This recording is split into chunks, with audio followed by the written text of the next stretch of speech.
David from the Redneck Garage. I'm out here with Baby Yoda, and this has been an exercise in frustration. If you watched the last video, you saw that I got it to turn over, which is a pretty good trick. Got all the vacuum lines hooked up, got good fuel pressure. I'm getting no spark whatsoever. Now, the easy thing to do, well, in theory, the easy thing to do would be to start parts changing, putting on new coils and a new computer and all those things, new distributor. However, instead of being a parts changer, I'm going to try to be a technician like I should be and determine what's wrong with this thing. I've been ohming things out, making sure I get good grounds, check the distributor. The 22RE is fuel injected, so it's got a early Toyota computer. It's got an igniter that takes a signal from the distributor that tells the coil, hey, spark, spark, spark, spark. So that's the where I'm honing in on what's going on. It was running when it was parked, so I don't think it's the computer. I've had it in a plastic bag, hermetically sealed from all the elements, so I don't think that's what's wrong with it. I don't think the igniter just went bad from sitting, because these things are pretty durable. The coil, I thought at first it wasn't getting a ground on the coil. However, the coil, the ground actually is the signal from the igniter. So it's not going to have a ground until it's actually getting a signal. So that's not the issue. I'm going to continue on going through the wiring diagram and the factory service manual on the flow chart of, hey, it won't start, what's going on, yes, no, no, no, yes. And I'm going to hopefully get to the point where I go, something, here it is. Now, this is one of those things where you can't just fling it out to the internet and say, hey, my truck won't start, tell me what's wrong with it, because you know what? There's something funky going on with this thing. So I'm going to have to go through a bunch of steps to figure it out. So wish me luck. That's where I'm at. Alright, so with the Toyota and the issues that I had with it not having any spark, I went back to the factory service manual and did this and surveyed battery, ignition switch, cap and row. So then I started looking at, okay, so everything basically comes off the distributor, feeds in, and then you've got your igniter. Your pickup coil here on your signal rotor goes to the igniter, then cap and rotor here grounds it back out and sends it to the spark plug. Alright, I've been ciphering over this thing for a while now, and I kept checking. I thought maybe it's a ground issue, so I looked at the igniter, and on the wiring diagram that I printed out, it shows that there's a direct ground from the igniter to the ground, and I couldn't find any ground on this, so I grounded it with a jumper wire from the fender over to the actual igniter itself. I've put all the cap on, I've double checked everything, so we're going to see, I don't know, maybe this thing, I'm going to try it again to see what happens.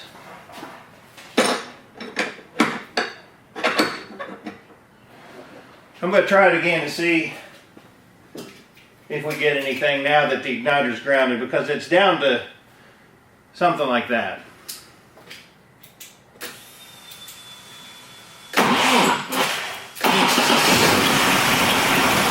Oh yeah! It moves! Now the timing's off. That's awesome. That's freaking awesome.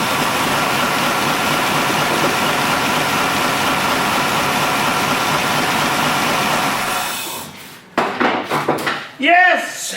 Alright, so that's what it was, is the ground wire going to the igniter. I guess because I painted everything and powder coated it, and it just didn't get a good ground through the holder itself. So, man, I feel better. I can start looking at my timing, do air conditioning. Anyway, I can get moving on with everything else, but it runs! Yay! Alright, I had to tell Jennifer that it's running. So, anyway, back to what I was talking about. Heating in there, this is the heater core box, and you can tell from listening to it, if I can make it louder than the guys thumping next door, that it's just metal on plastic, right? That's because all the foam is gone. Now, I contacted a company, what's the name of it here? Blendor USA, and they make a bunch of parts and blend doors and things for like classic vehicles. Chevrolets, Camaros, Corvettes, Fords, whatever. But they also sell the foam, and they said, you know, they told me more than I really wanted to know about foam. You know, open foam, closed foam. The foam that Toyota used was this kind of foam, and it disintegrated over time. And this kind of foam that they use will never disintegrate. So this is the foam that they've got, and basically, it's got stick them on the other side, and you're going to cut it, right? And it's going to fit on your blender door. Just press it on. And then when you close it,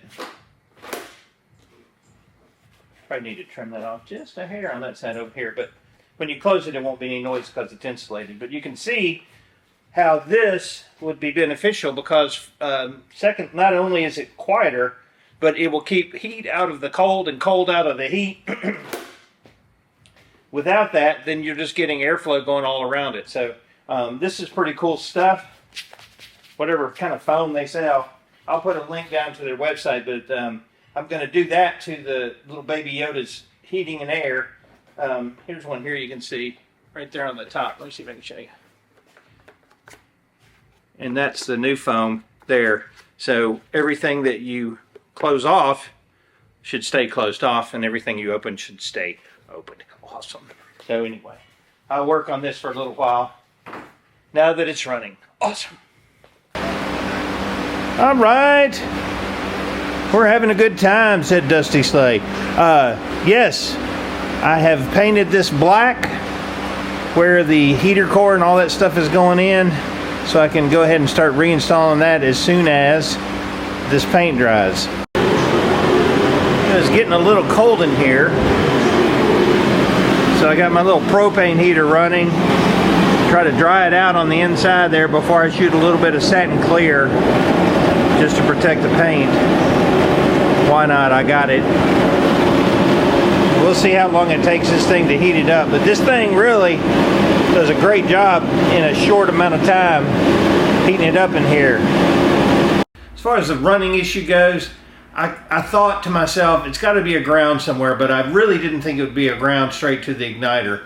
All this cleaning and painting and powder coating and stuff that I've done, it hurt me as far as like the coil and the igniter, because I think it prevented it from getting to a ground. But I've got that cured. It's running. I've got an oil leak somewhere. I think it's in one of the block-off plates. I got to fix that. I've found a little bit of oil underneath. Other than that, man, I'm going to figure out how to raise the bed up to pull the truck out. Oh, she looks pretty. It's supposed to be a satin finish, so we'll see tomorrow if it dries down into that. It's still pretty sticky. It looks kind of glossy right now, which really, it doesn't matter because it's going to be covered by carpet and everything else, but I wanted to go ahead and paint it, get any dust or dirt or whatever encapsulated in that. So motor looks good, super cool. This was a good night. Next step that I'm going to do is I want to raise the bed up to be able to check the fuel sending unit and also be able to paint the cab. That's going to be my next thing, is try to get the cab painted, and then I can do the hood, the fenders, and front bumper, and you see where I'm going with that. Anyway, I need to raise up the bed because it's not attached. I can lift it up with my hand. It's heavy. I thought there's got to be a redneck way to do this where I can move the truck underneath it back and forth without spending a ton of money, because they do make, you know, like I could buy $400 worth of jacks and raise it up, or bring my engine hoist over here. And but I bought these trailer stabilizing trailer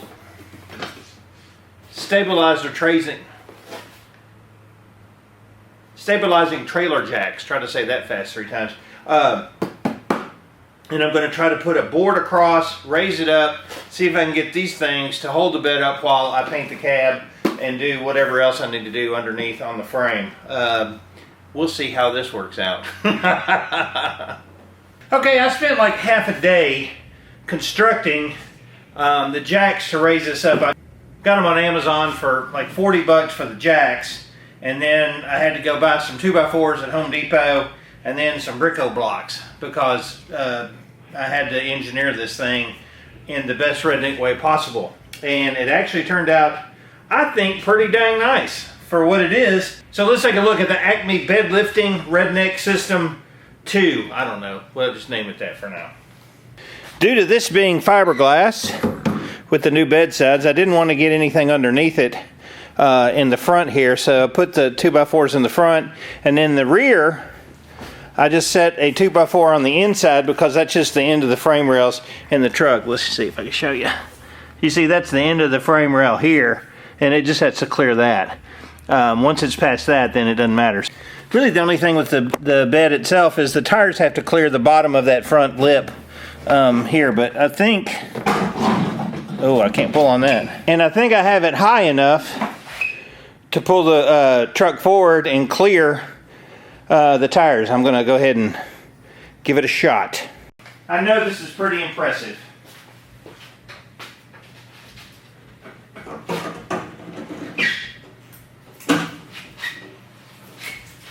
Make sure I'm not hitting anything. Come up just a little bit on this side.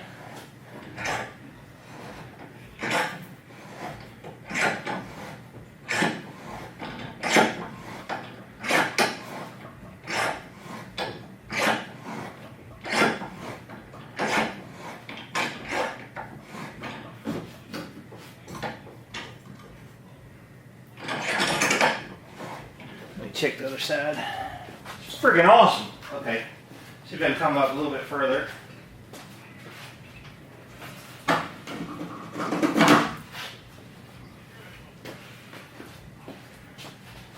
Gas door cleared. Let that jack raise it up.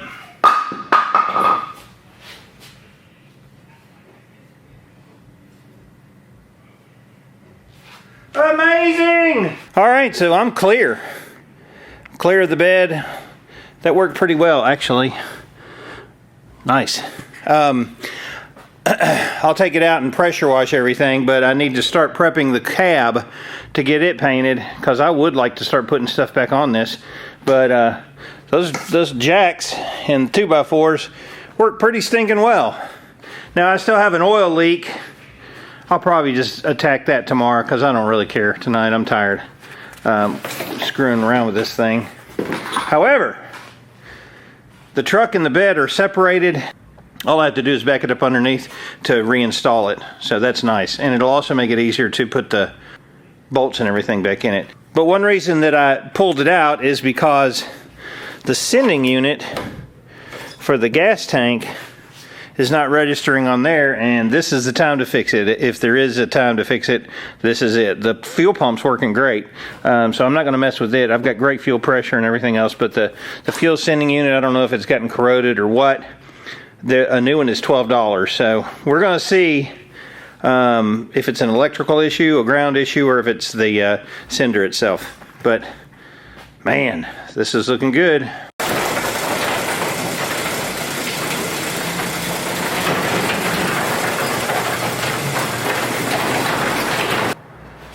Alright, at this point I'm going to start her up and see if I can figure out where the oil's coming from. It looks like somewhere over on this side.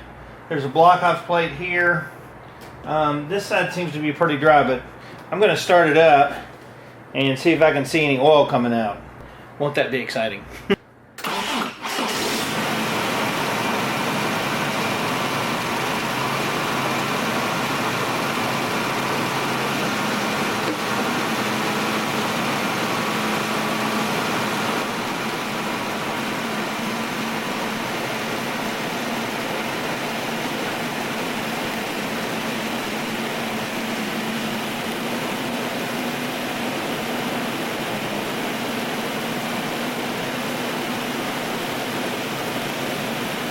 Well, I gave her a little bath to try to get all the oil and everything off of it, the antifreeze. Make sure that the thermostat's opening, figure out where this oil's coming from, but hey, it turned around on its own power. So there we go, that's awesome. We'll let it cool off for a minute and then I'll move her in.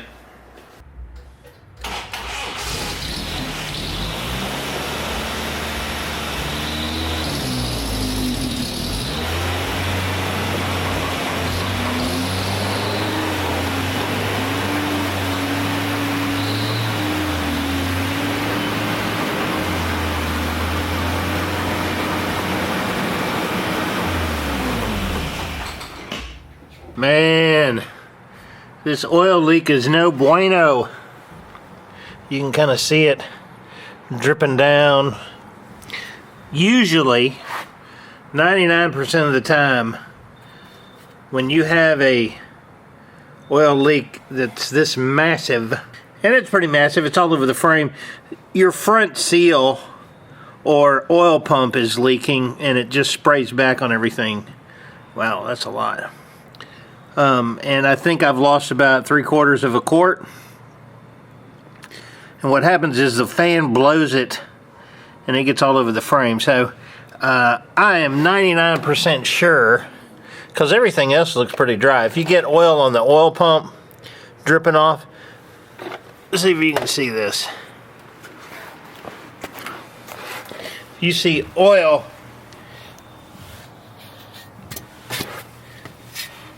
you can see oil like dripping off your oil pump here, like there. Yeah, that's oil. Then it's usually the front seal or the oil pump gasket. So what I'm going to do is just go ahead at this juncture, go ahead and replace the oil pump, because they're like $35 for a new oil pump gasket and a front seal. So that's what I'm going to do. I'm going to go ahead and order that, because I can't see where this oil would be coming from other than that. Everything else looks really super dry. Alright, that's going to be it for tonight. I'm going to try to filter out all the thumping and the jumping next door with this bass from those people next door in the gym, because I'm really aggravated tonight. So I'm going to end it for this evening. Puking oil all over the driveway and the garage is no bueno. However, that is minor compared to not having it run, so I'm thrilled about that. I'm going to be looking at where the leak is. 99% sure it's going to be in the front seal. What else we got? I'm looking at new upholstery. I'm looking at all kinds of stuff. Any kind of questions, comments, post them below. I appreciate you watching. I'm going to go home. I'm David from the Redneck Garage. Keep turning wrenches.